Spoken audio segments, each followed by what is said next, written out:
এদিক ওদিক না করে একটু শান্তভাবে বসেন। হ্যাঁ, কথা বলবেন না, মিউট করে দেন, সবকটা বুঝেন। ইনশাআল্লাহ এই জগতে হযরতগণ কিছু সবকের দরকার হয় না। আপনি আপনার আদবওয়ালা একটা দিল হলে, কবুলিয়াত একটা দিল হলে আলহামদুলিল্লাহ এতটুকুই যথেষ্ট। এর বেশি কিছু নয়।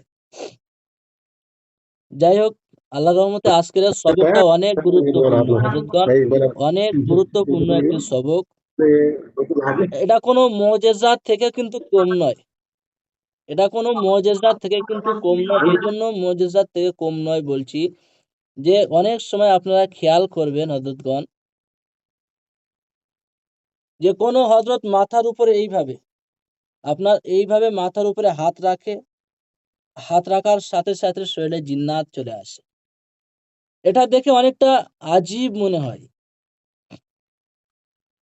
এরপরে অনেকেই চোখের সঙ্গে চোখ রাখে, তো এটার বরকতে তার শরীরে জিন, আসরকৃত জিন হলেই হাজির হয়ে যায়। বুঝতে পারছেন হযরত?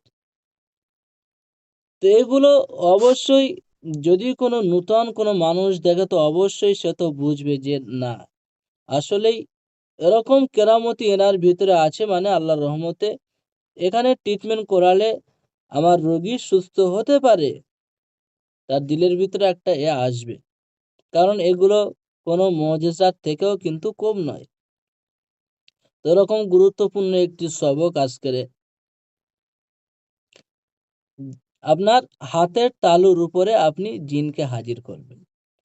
আপনারা যদি আমার চ্যানেল খেয়াল করে দেখেন, তো এই কাজটা আমি করি হযরত। আমার কিছু কিছু রোগীর হাজিরা, তার মধ্যে হয়তো একটা ভিডিও দেওয়া আছে যে রোগীর, আমার নিজের হাতে না, রোগীর হাতেই আমি জিন হাজির করে এই ভিডিওটা কাজ করেছিলাম, ভিডিও ইউটিউবে দেওয়া আছে।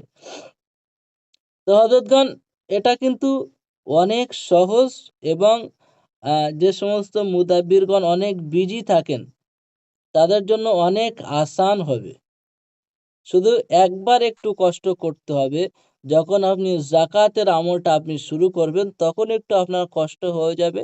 নচেৎ একবার সাধন করে নিলেই আপনার জন্য আর কোনোদিন কষ্ট করতে হবে না। তো যাই হোক, এই আমলটা শুরু করতে হলে হযরতগণ আপনাদেরকে